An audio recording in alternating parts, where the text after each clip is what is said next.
Oke, baik, kita lanjutkan kembali.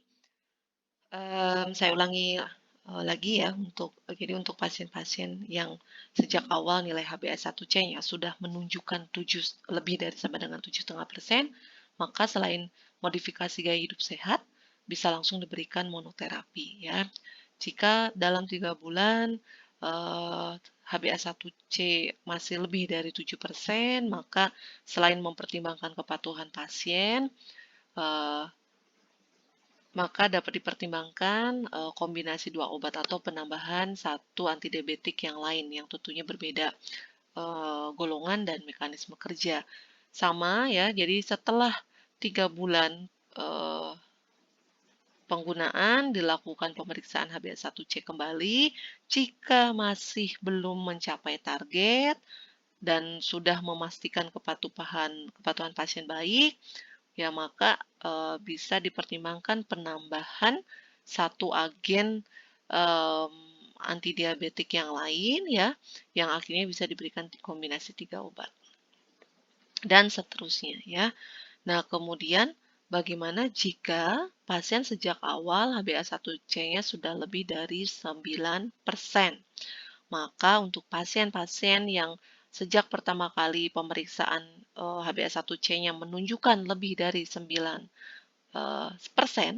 selain modifikasi gaya hidup sehat, tentunya pasien harus sudah diberikan kombinasi 2 macam antidiabetik ya, dengan mempertimbangkan jika pasien eh, tidak memiliki gejala metabolik ya, atau gejala-gejala komplikasi eh, akut misalnya ya dari diabetik. Nah, pasien bisa langsung diberikan kombinasi 2 obat. Obatnya apa saja bisa disesuaikan dengan kebutuhan pasien. Sama setelah 3 bulan dievaluasi, dilihat sudah mencapai target atau belum HbA1c-nya. Jika belum, bisa ditambahkan satu obat yang lain, jadi kombinasi 3 obat. Namun jika sejak pertama pasien sudah menunjukkan eh, adanya gejala ya, jadi gejala-gejala eh, metabolik ya. Nah, maka pasien sudah bisa dipertimbangkan diberikan insulin.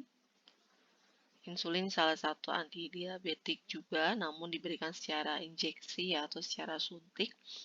Nah, plus minus obat antidiabetik yang lain artinya jika pemberian insulin tunggal masih belum mampu mengontrol dan mengendalikan kadar gula darah pasien, maka boleh dipertimbangkan penambahan antidiabetik oral ya, antidiabetik oral yang lainnya atau antidiabetik injeksi yang lain juga ya boleh. Namun lazimnya memang di Indonesia umumnya dikombinasikan terlebih dahulu dengan antidiabetik oral.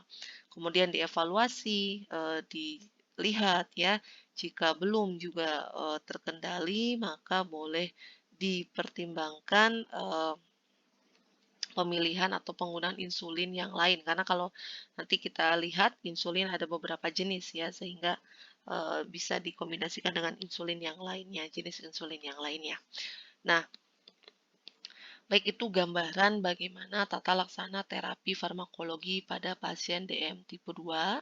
Mudah-mudahan dapat dipahami ya, karena penting tentunya bagi apoteker atau seorang farmasis, hal ini akan membantu dalam pemberian rekomendasi pengobatan untuk pasien ya. Kita bisa memberikan rekomendasi pada dokter terkait pengobatan pada pasien DM tipe 2 khususnya. Dan pemberian terapinya atau pemberian terapi antidiabetik ini didasarkan pada pemeriksaan atau didasarkan pada nilai HbA1c pasien.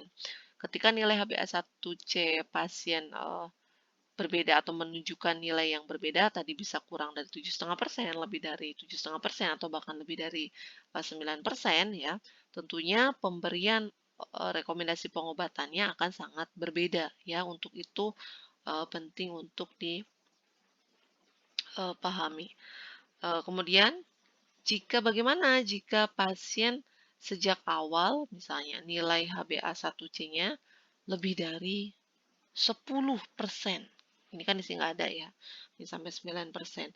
Atau GDS-nya, glukosa darah sewaktunya lebih dari 300 miligram per dl, ya, maka pasien bisa langsung diberikan insulin ya, ditambah dengan eh, antidiabetik oral yang lain. Insulinnya nanti bisa insulin basal plus minus dengan insulin jenis rapid acting atau short acting ya, atau dengan antidiabetik injeksi lainnya misalnya agonis GLP-1 atau yang lainnya. Ya, jadi sangat tergantung dengan nilai HbA1c-nya ya. Jadi saya ingatkan kembali bahwa manajemen dari diabetes mellitus ini sifatnya individual atau perorangan ya, perorangan. Tidak bisa dipukul rata, tidak bisa disamaratakan. Nah, tentunya dalam memberikan rekomendasi tadi perlu mempertimbangkan beberapa hal dari sisi keamanan, efektivitas, ketersediaan, dan cost atau harga. Dari sisi keamanan sendiri ada beberapa hal yang juga perlu dipertimbangkan ya, dari mulai usia pasien, kemudian